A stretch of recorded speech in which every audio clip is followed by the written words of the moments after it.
하나님 주신 말씀은 신명기 24장 17절과 18절의 말씀입니다. 신명기 24장 17절과 18절의 말씀입니다. 24장 17절 18절 두 절 말씀 우리 한 목소리로 함께 봉독합니다. 너는 객이나 고아의 송사를 억울하게 하지 말며 과부의 옷을 전당 잡지 말라. 너는 애굽에서 종되었던 일과 내 하나님 여호와께서 너를 거기서 속량하신 것을 기억하라. 이러므로 내가 네게 이 일을 행하라 명령하노라. 아멘. 오늘도 우리 주님과 함께 이 복된 날 시작하시는 우리 모든 성도님들, 하나님께서 하늘의 크신 은혜와 평화 가득 부어주시길 주님의 이름으로 간절히 기원합니다. 오늘 본문의 말씀을 통해서 출애굽의 은총을 기억하는 삶, 이런 제목으로 함께 은혜 나누도록 하겠습니다. 오늘 우리가 읽었던 이 본문 24장 17절부터 마지막 22절까지의 말씀은 사회적 약자를 향한 사랑, 자비에 관한 규례입니다. 하나님께서 특별히 오늘 17절에서 말씀하신 객이나 고아의 송사를 억울하게 하지 말며 과부의 옷을 전당 잡지 말라 말씀하실 때 객, 곧 나그네라고도 표현합니다. 나그네, 고아, 과부는 그 당시 이스라엘 백성에게도 가장 사회적인 약자로 취급받던 사람들이었습니다. 예수님의 말씀 표현대로 하자면 지극히 작은 자들에게 속한 사람들입니다. 그들을 향해서 두 가지를 지켜야 된다, 이렇게 얘기합니다. 첫째, 송사를 억울하게 당하지 않도록, 즉 재판을 받을 때 그들이 공정한 재판을 받을 수 있도록 도와야 된다. 즉 가난하다는 이유로, 사회에서 별 볼 일 없는 사람으로 취급받는다는 이유로 그들에게 억울한 일 당하지 않도록 그들을 잘 돌보라, 이렇게 말씀하고 있습니다. 공정한 재판과 관련된 단어가 바로 이제 우리가 잘 아는 대로 미슈파트, 공의입니다. 이것은 올바른 재판과 관련된 것입니다. 지위, 여하를 막론하고 그가 사회에서 어떻게 평가를 받는 것과 상관없이 공정하게 재판받을 수 있는 권리. 두 번째로 과부의 옷을 저당 잡지 말라. 즉 과부가 비록 사회에서 가장 약한 존재이긴 하지만 그 약함을 빌미로 해서 그를 대상으로 착취하거나 그에게 함부로 대하거나 그에게 또 잘못된 이익을 취하려는 행동을 하지 말 것을 말합니다. 과부라고 하는 이 연약한 자와 그리고 나 사이에 관계를 올바르게 정립하라는 겁니다. 약하다는 이유로 지배하거나 그 위에 군림하려는 태도를 갖지 말라.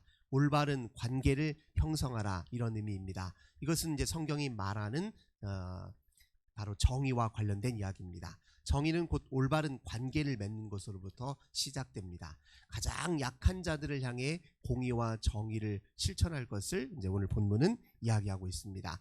근데 정의와 공의를 실천해야 되는 근본적인 이유는 어디에 있느냐? 바로 18절에 있습니다. 너는 애굽에서 종되었던 일과 내 하나님 여호와께서 너를 거기서 속량하신 것을 기억하라. 이러므로 내가 네게 이 일을 행하라 명령하노라. 지켜야 되는 이유는 두 가지예요. 하나님께서 여러분들을 건져주셨다는 사실을 여러분들이 기억한다면 이 말씀을, 가장 사회적으로 약한 자들을 향한 이 말씀을 반드시 지켜야 된다는 거예요. 그러니까 이 말은 너희들이 본래 누구였는지를 기억하라는 뜻입니다. 너희 본래 종되었던 자 아니냐, 이 사회에서 잊혀진 자 아니냐, 누구도 알아주지 않는 자였고 강한 힘, 즉 제국의 힘 앞에 굴복하여서 노예로 살던 사람들 아니냐. 그런 너희들을 내가 은혜로 건져주었다. 즉 너희들은 곤궁함과 비참한 속에 처해 있었지만 내가 너희를 향한 지극한 사랑과 자비로 너희들을 건져주었다. 너희들이 본래 이런 존재라는 사실을 기억한다면 어떻게 사회적 약자를 향해서 함부로 대할 수 있느냐, 그렇게 지금 이야기하고 있습니다. 우리 기독교 신앙에서 근본적으로 윤리라고 하는 것은 하나님께 대한 반응입니다. 우리는 마땅히 해야 된 일이기 때문에 하는 것이 아니라 우리가 하나님께 속한 존재이기 때문에, 우리는 하나님께 부름받은 존재이기 때문에 그 하나님께 응답하기 위해서 윤리적으로 행동하는 거예요. 이것은 매우 중요한 원리입니다. 세상의 요즘 시대의 이제 세계관을 우리가 상대주의적 세계관이라고 얘기합니다.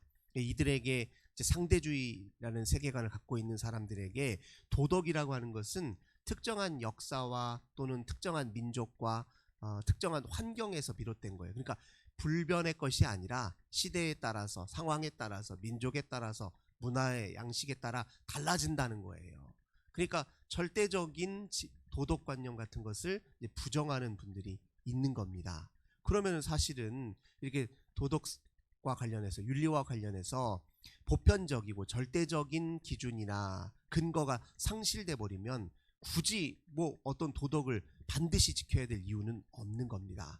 그러나 우리는 영원하시고 또 우리 인생과 만유의 근원 되시는 하나님에 대한 신앙을 가지고 있죠. 그 모든 만물은 하나님으로부터 비롯되었고 그 하나님의 창조의 목적을 따라 만들어졌고, 그리고 그것의 모든 궁극적 끝에 우리 하나님의 놀라운 섭리가 가로놓여 있다는 것을 인정하는 사람들이에요. 그러니 우리는 세상에서 이 잠깐이면 사라져버릴 것들에 근거하여 사는 게 아니라 영원하신 하나님의 근거하여 사는 사람들입니다. 우리가 도덕을 지키고 윤리를 지키고 사람다움을 유지하려는 근본적인 이유는 하나님이 우리의 하나님이시기 때문이고, 하나님이 우리의 주인 되신 분이기 때문이고, 그 하나님이 우리에게 은혜를 베푸시고 말씀하시는 분이기 때문에 그렇습니다. 우리의 도덕과 윤리의 근간은 영원하신 하나님께 대한 응답이에요. 하나님이 계심을 인정하고 하나님 앞에 우리가 하나님을 마땅히 쫓고 찬양해야 될 사람이라는 걸 안다면, 그걸 인정한다면 우리는 이런 윤리적 명령 앞에 순복할 수밖에 없다는 것이죠. 그 다음에 오늘 이렇게 사랑과 정의, 공의와 정의를 사회적 약자들에게 실천하는 그 바탕 위에 또 하나 이제 뭘 우리가 그들에게 실천해야 되냐. 19절입니다. 네가 밭에서 곡식을 벨 때에 그 한 뭇을 밭에 잊어버렸거든. 다시 가져오지 말고 나그네와 고아와 과부를 위하여 남겨두라. 이렇게 표현합니다. 그러니까 농사를 짓고 나면 이제 소출을 다 거두잖아요. 근데 하나도 빠뜨리지 말고 전부 다 그냥 하나도 흘리지 않고 다 가져다가 자기 창고에 쌓을 것이 아니라 좀 남겨두라는 거예요. 그러면 나그네와 고아와 가난한 이들이 와서 그걸 가지고 자기 삶을 연명하게 될 것이고, 여러분들이 베푼 그 호의와 사랑 때문에 그들도 그들 나름의 삶을 살 수 있습니다. 이렇게 지금 이야기합니다. 이건 적극적인 사랑의 실천을 의미해요. 사랑은 근본적으로 주는 것이잖아요. 이거는 이제 교환하고는 다릅니다. 내가 이만큼 너한테 잘해줄 테니까 너도 나한테 이렇게 해줘야지. 네가 먼저 나한테 호의를 보여야 나도 너에게 이런 호의를 주지. 이건 교환이에요. 사랑은 교환이 아닙니다.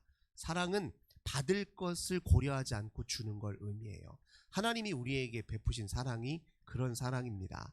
그러니까 여기서 말하는 이 곡식을 남겨두는 건 이 사람들이 내가 지금 호의를 베푼다고 해서 내년에 자기도 농사지어서 나한테 뭔가를 갖다 주기를 내가 기대하기 때문에 주는 게 아니에요. 저들도 우리와 동등한 사람이고 저들의 형편이 지금은 어려울지 모르지만 우리도 본래 곤궁한 존재이고 하나님께 은혜에 덧입은 존재인데, 힘입은 존재인데 나나 당신들이나 근본적으로는 같은 사람입니다. 해서 받을 걸 기대하지 않고 주는 걸 사랑이라고 합니다.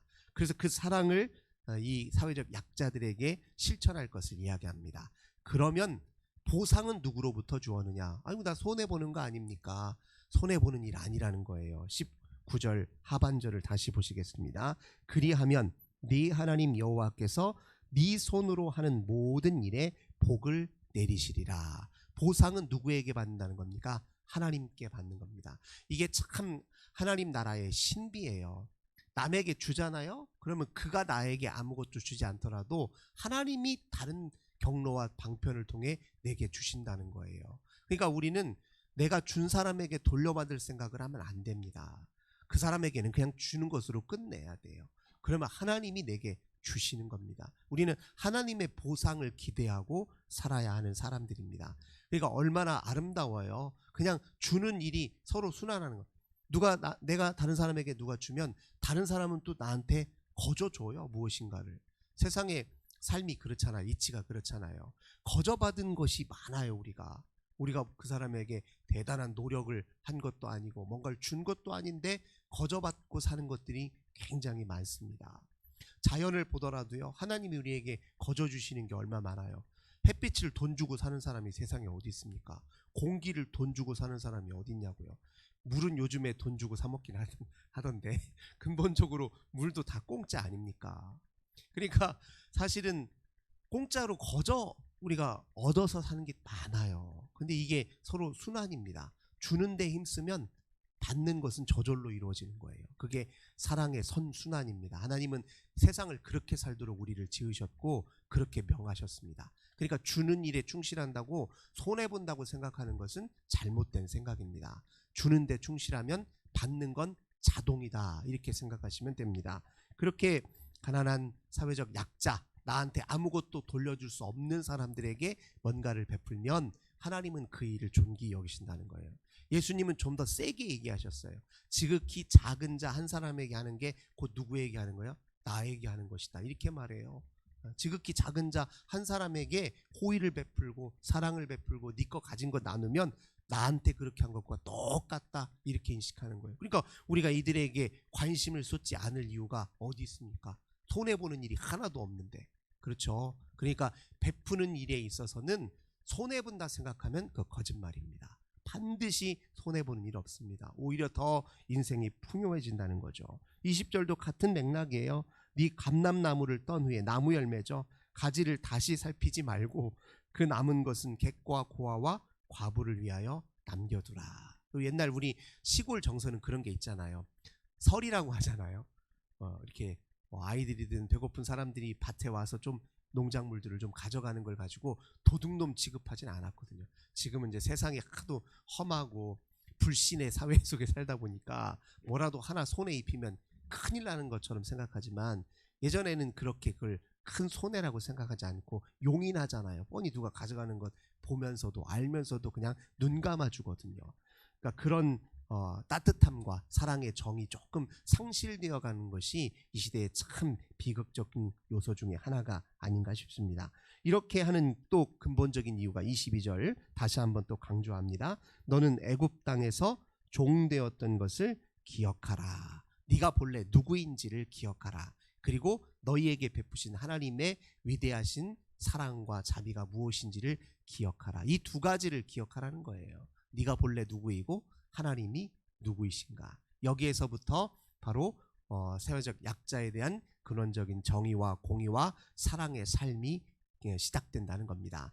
출애굽의 은총을 기억하는 삶은 바로 이렇게 사회 윤리적 삶, 사랑의 삶을 실천하는 가장 중요한 근간이고 원리라는 것을 오늘 본문을 통해 우리에게 다시 한번 일깨워 주고 있습니다. 오늘도 우리가 베풀어야 될 사람들이 우리 곁에 있어요. 이렇게 조금 눈을 들어서 찬찬히 살피면 뭐라도 내 도움과 호의와 사랑이 필요한 사람들이 있습니다. 말 한마디라도, 또 작은 친절 하나라도, 그리고 내가 가진 것 작은 것이라도 그걸 나누고 베풀고 주는 그 삶을 통해서 우리 하나님의 더 큰 은혜와 축복을 누리시는 저 우리 모든 성도님들 되시길 주님의 이름으로 간절히 기원합니다.